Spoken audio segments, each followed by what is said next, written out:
Welcome back to my channel target কম্পিটিটিভে তোমাদের সবাইকে স্বাগত জানাচ্ছি। তো আমরা চলে এসেছি আজকে কনস্টিটিউশন ক্লাস নিয়ে। কনস্টিটিউশনের ক্লাস আমরা পড়বো সংবিধান, ভারতীয় সংবিধান।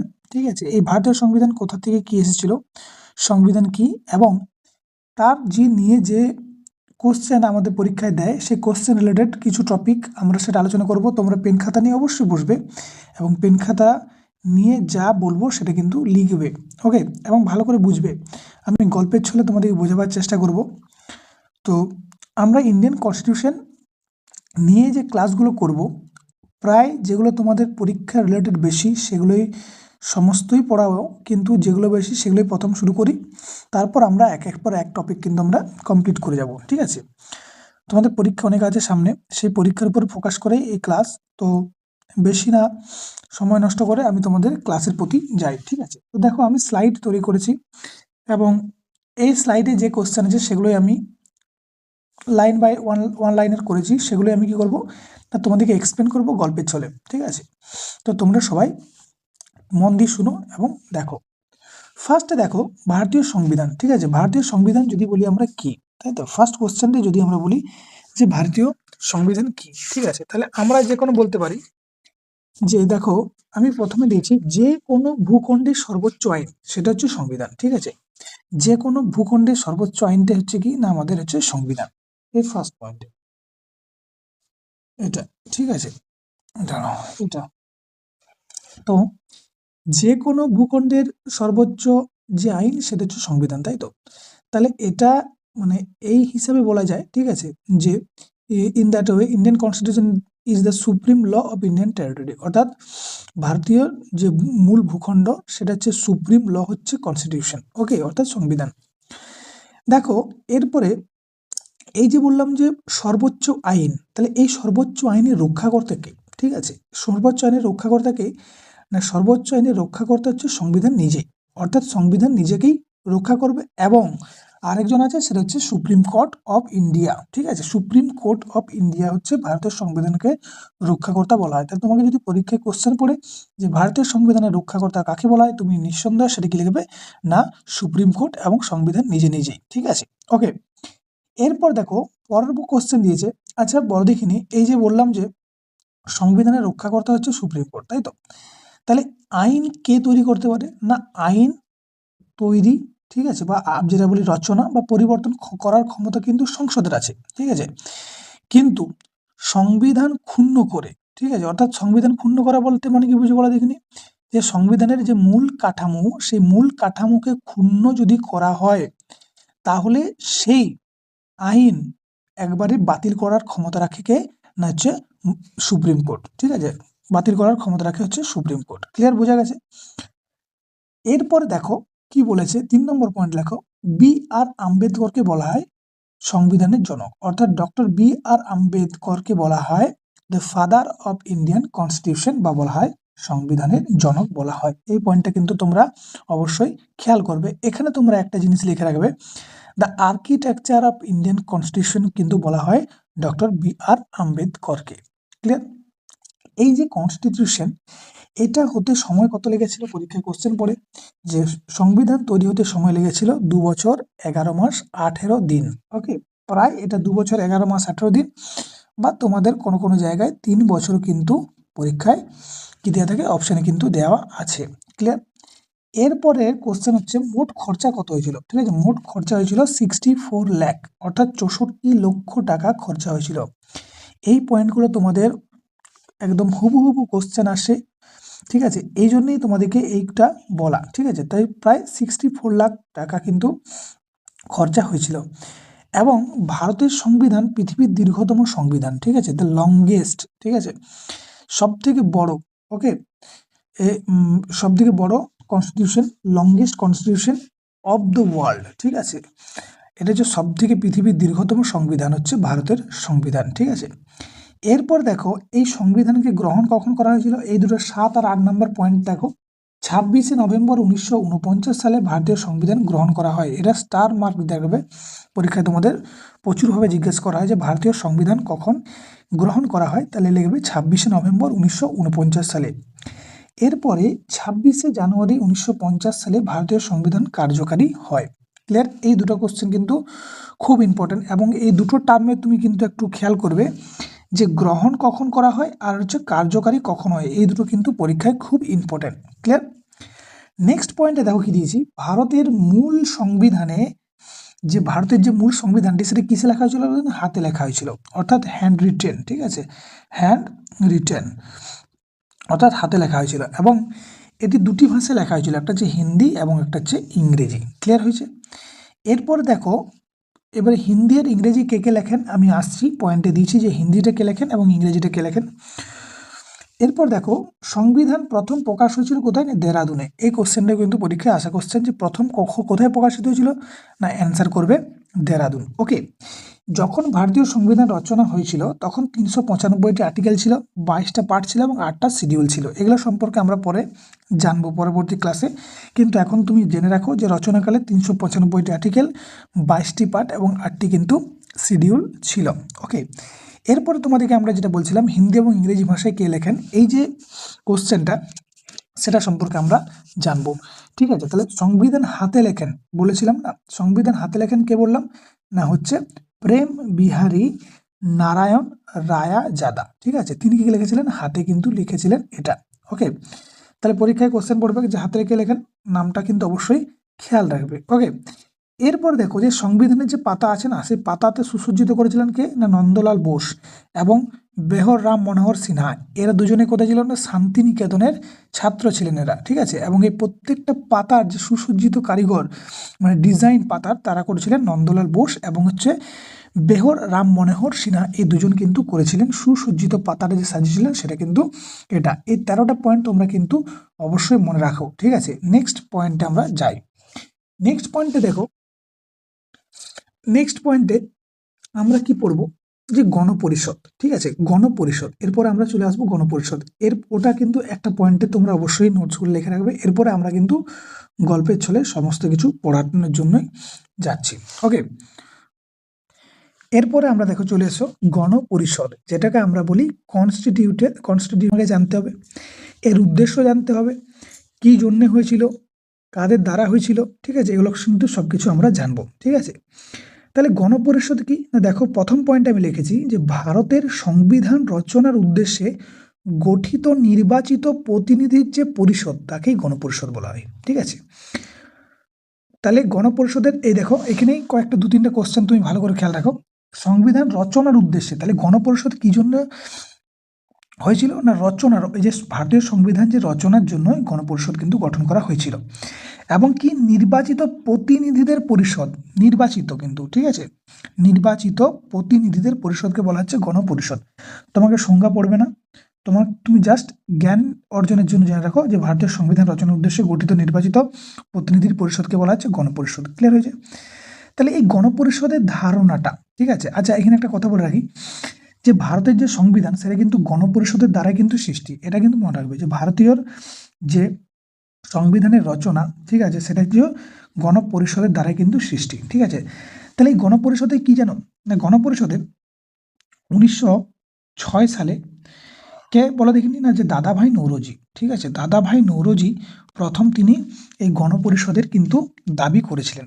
ঠিক আছে, কিন্তু সেটা ছিল লিমিটেড এডিশনের জন্য। ঠিক আছে, লিমিটেড এডিশন। 1906 সালে প্রথম দাদাভাই নৌরোজি গণপরিষদের যে দাবি সেটা কিন্তু করেছিলেন। ঠিক আছে, কিন্তু এরপরে দেখো, এরপরে আমরা চলে আসছি 1934 সাল। ঠিক আছে, 1934 সালে কি হয়েছিল? না তোমাকে যেটা আমি বললাম যে দাদাভাই নৌরোজি, সেটা পরীক্ষায় অপশন কিন্তু খুব কম থাকে, প্রায় না থাকে। এটার জায়গায় কি দেয়? না 1938 সালে, ঠিক আছে, গণপরিষদের প্রথম ধারণা দেয় মানবেন্দ্রনাথ রায়, যাকে এম.এন. রায় বলা হয়। এম.এন. রায়, মানবেন্দ্রনাথ রায়, তিনি প্রথম কিন্তু এই গণপরিষদের ধারণাটা দেন। ঠিক আছে, যে গণপরিষদ গঠন করা দরকার। এরপর তার 1 বছর পরে, ঠিক আছে, 1935 সালে ইন্ডিয়ান ন্যাশনাল কংগ্রেস, যেটাকে আমরা বলি আইএনসি, ঠিক আছে, ইন্ডিয়ান ন্যাশনাল কংগ্রেস প্রথমবার অফিসিয়ালভাবে সাংবিধানিক সভা বা গণপরিষদের দাবি কিন্তু জানান। ঠিক আছে, যে না একটা গণপরিষদ দরকার। ক্লিয়ার? এরপরে 1938 সালে, ঠিক আছে, 1935 হয়েছে, এবার 1938 সালে কি হয়েছে? না 1938 সালে আইএনসির তরফ থেকে 1938 সালে, ঠিক আছে, আইএনসি তরফ থেকে জে নেহেরু, ঠিক আছে, তিনি একটা কি বলে একটা কথা বলেন, ঠিক আছে, কি বলেন না, হচ্ছে the constitution of free India must be framed without outside interference elected on basic of adult franchise. মানে কি, মানে বলতে চাইছে যে মুক্ত ভারতে সংবিধান অবশ্যই প্রাপ্তবয়স্ক ভোটাধিকার ভিত্তিতে নির্বাচিত একটি পরিষদ, ঠিক আছে, এবং যেটি বাইরের কোনো প্রাণী হস্তক্ষেপ করবে না, ঠিক আছে, ক্লিয়ার বোঝা গেছে। এটা হচ্ছে আইএনসির তরফ থেকে জওহরলাল নেহরু এই উক্তিটি কিন্তু দিয়েছিলেন। পরীক্ষায় এই উক্তিটি দিয়েই তোমাকে কোশ্চেন পড়ে যে the constitution of free India must be frame without outside interference, এটি কে বলেছিলেন, ঠিক আছে, তাহলে কী হবে না, জওহরলাল নেহরু। এরপর দেখো 1938-এর পরে চলে আসবো 1940 সাল। 1940 সালে কি হলো না, আমাদের এলো অগাস্ট অফার, ঠিক আছে, এর মধ্য দিয়ে কী হলো না, শেষমেশ এই যে সাংবিধানিক সভা বা গণপরিষদের প্রস্তাব গ্রহণ করা হয় যে না এটা গঠন হবে, ব্রিটিশ গভর্নমেন্ট এটা মেনে নিলেন, ঠিক আছে, যে 1940 দ্বারা, ঠিক আছে। এরপরে 1942 সালে আসেন কে না, হচ্ছে ক্রিপস মিশন ভারতে আসেন, ঠিক আছে, ক্রিপস মিশন ভারতে আসে 1942 সালে, ঠিক আছে। ক্রিপস মিশন যখন আসে, পরীক্ষায় তোমাদের কোশ্চেন পড়বে যে ক্রিপস মিশন ভারতে আসে 1942, 1946 এরকম সাল দিয়ে কোশ্চেন পড়ে, ঠিক আছে। এর সদস্য সংখ্যা পরীক্ষায় কোশ্চেন পড়ে যে সদস্য সংখ্যা কত ছিল, এর সদস্য সংখ্যা ছিল কিন্তু 3 জন, ক্লিয়ার লিখবে, এর সদস্য সংখ্যা ছিল কিন্তু 3 জন।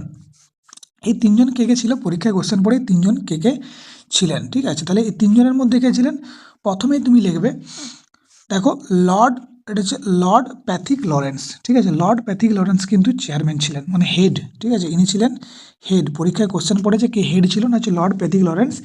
এছাড়াও এভি আলেকজান্ডার আর স্যার স্ট্র্যাফোর্ড ক্রিপস, এই 3 জন ছিলেন সদস্য। পরীক্ষায় কেমন কোশ্চেন পড়ে, নিম্নলিখিত কে ক্রিপস মিশনের সদস্য ছিলেন না, এটা পড়ে, আর হেড কে ছিলেন, এটা কিন্তু পড়ে। তাহলে লর্ড প্যাথিক লরেন্স কিন্তু ছিলেন হেড, এভি আলেকজান্ডার এবং স্যার স্ট্র্যাফোর্ড ক্রিপস। এরপরে এরা কি জন্য এসেছিল, দেখো যখন এর একটা প্রপোজাল নিয়ে এসেছিল 1942 সালে যখন ভারতে আসে, তারা একটা কী নিয়ে প্রপোজাল নিয়ে এসেছিল। সেই প্রপোজালটা কী ছিল, ঠিক আছে, প্রপোজালটা ছিল 1940 আগস্ট অফার চলছে, 1939 দ্বিতীয় বিশ্বযুদ্ধ শুরু, ঠিক আছে।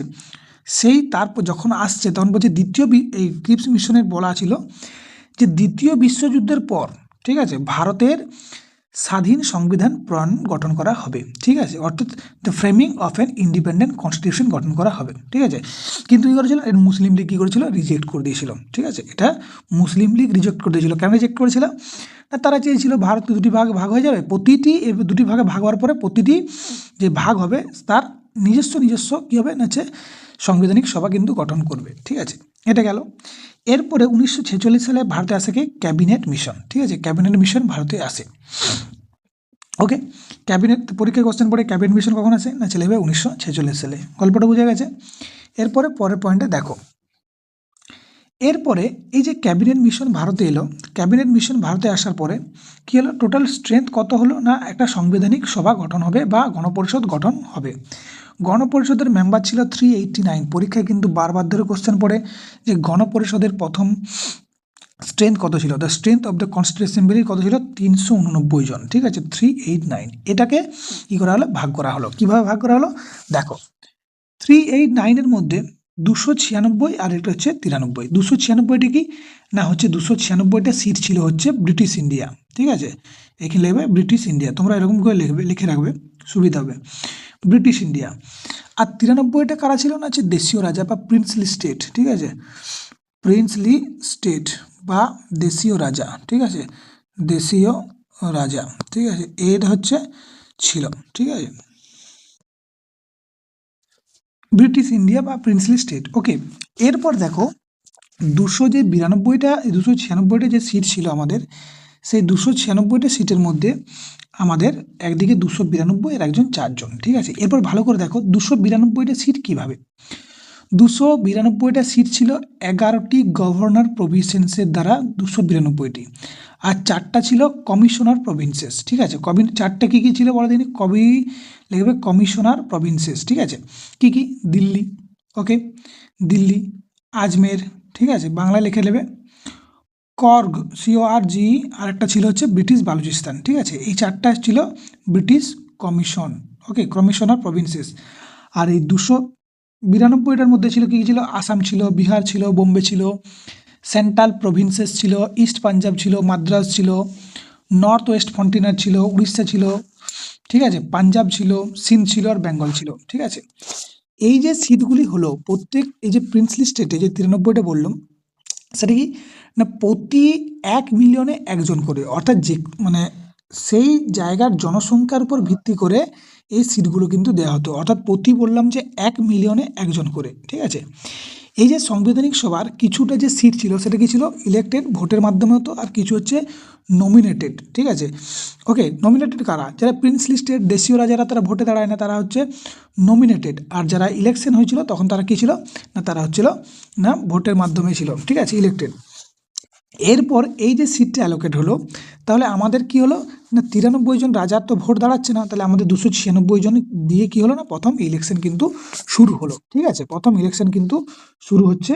দেখো 1946 সালে প্রথম গণপরিষদের ভোট কিন্তু হয় 296টা ভোটে, যে আমরা 296টা হিসাব করলাম, সেই 296টা ভোটে কিন্তু 296টা সিটে কিন্তু ভোট হলো।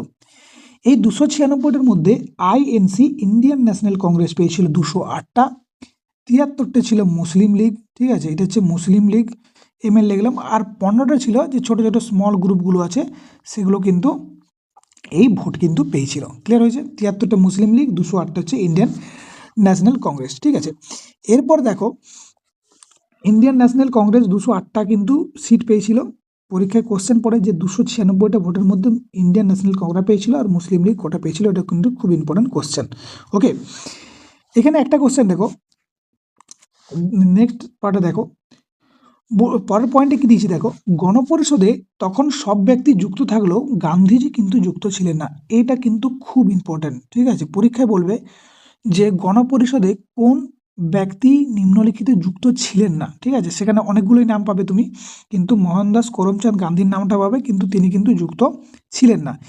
এছাড়াও যারা যুক্ত ছিলেন না তারা হচ্ছে হিন্দু মহাসভা, সিপিআই, রেডিক্যাল সোশ্যালিস্ট পার্টি, এগুলো কিন্তু যুক্ত কিন্তু ছিল না। কার সঙ্গে হচ্ছে গণপরিষদের সঙ্গে যুক্ত ছিল না।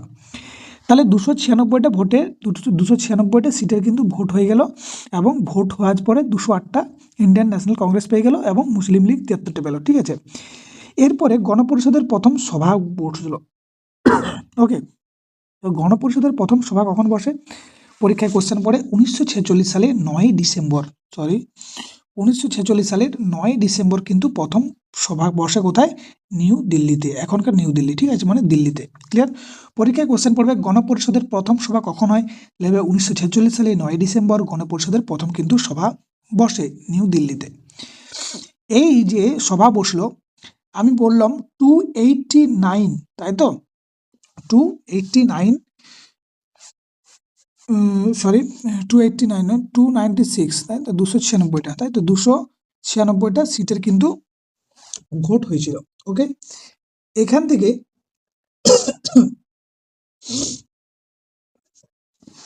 কি হয়েছিল না, এখান থেকে প্রথম সভাতে 211 জন সদস্য যোগদান করে, 211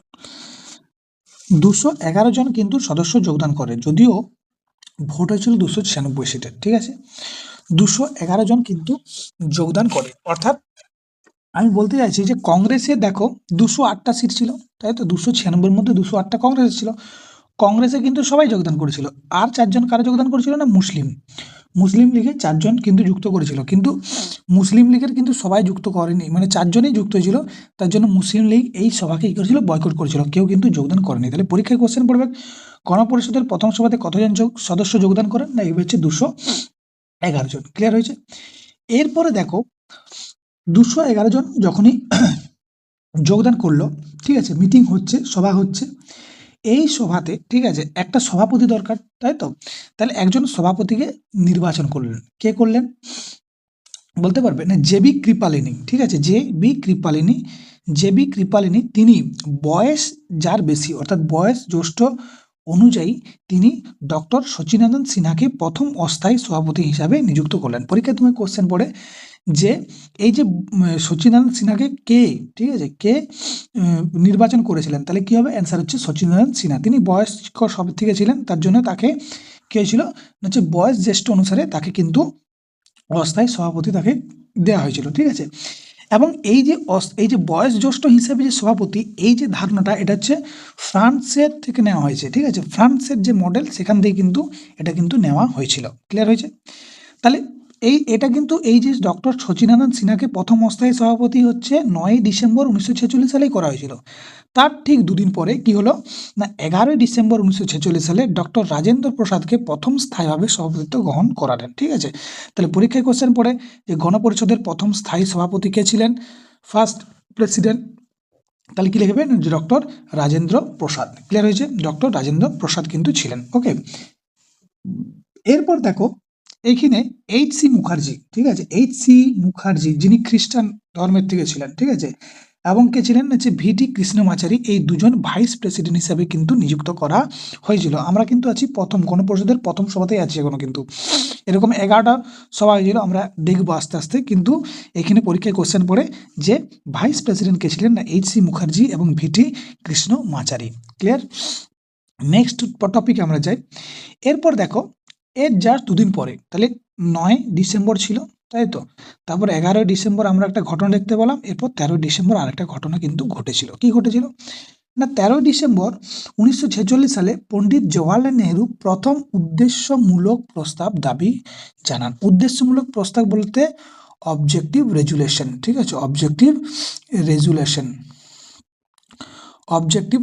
ঠিক আছে, এটা উদ্দেশ্যমূলক প্রস্তাব বা অবজেক্টিভ রেজুলেশন। এই অবজেক্টিভ রেজুলেশনের হিসাবে, অবজেক্টিভ রেজুলেশন কি বলা দেখিনি, এটাকে বলা হচ্ছে ইন্ডিয়ান কনস্টিটিউশনের রোডম্যাপ বলা হয়, ঠিক আছে। কাকে বলা হয়? রোডম্যাপ বলা হয়। এই যে অবজেক্টিভ রেজুলেশনকে বলা হচ্ছে রোডম্যাপ অফ ইন্ডিয়ান কনস্টিটিউশন, ঠিক আছে। তাহলে তুমি লিখবে উদ্দেশ্যমূলক প্রস্তাবকে কি বলা হয়, এটাকে বলা হচ্ছে রোড ম্যাপ, ঠিক আছে, রোড ম্যাপ, ঠিক আছে।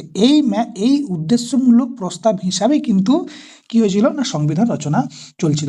এই উদ্দেশ্যমূলক প্রস্তাবটা কি বলা দেখিনি না, এটা হচ্ছে লিখিত ঘোষণা। কিরকম, সরি, একটা লিখিত ঘোষণা যেটা কি করে না, কোনো সরকার বা সংবিধানের মূল লক্ষ্য, তার নীতি বা আদর্শ এটাকে তুলে ধরা, ঠিক আছে। এটা হচ্ছে উদ্দেশ্যমূলক প্রস্তাব। অর্থাৎ ওই যে বললাম রোড ম্যাপ, ঠিক আছে, একটা রোড কোথায় যেতে হবে না যেতে হবে কি আছে সেই সংবিধানের এটা হচ্ছে রোড ম্যাপ বলা হয়, ঠিক আছে। তাহলে তার পরীক্ষায় কোশ্চেন পড়ে উদ্দেশ্যমূলক প্রস্তাব কে কে প্রথম জানান, সেটা হচ্ছে পণ্ডিত জওয়াহরলাল নেহরু, এবং কত সালে, ইম্পর্টেন্ট হচ্ছে 13ই ডিসেম্বর 1946 সালে। এরপরে চলে এসো 22শে জানুয়ারি 1947 সালে কি হয়েছিল, এটা গ্রহণ করা হয়েছিল। 22শে জানুয়ারি 1947 সালে এটা কিন্তু গ্রহণ করা হয়েছিল।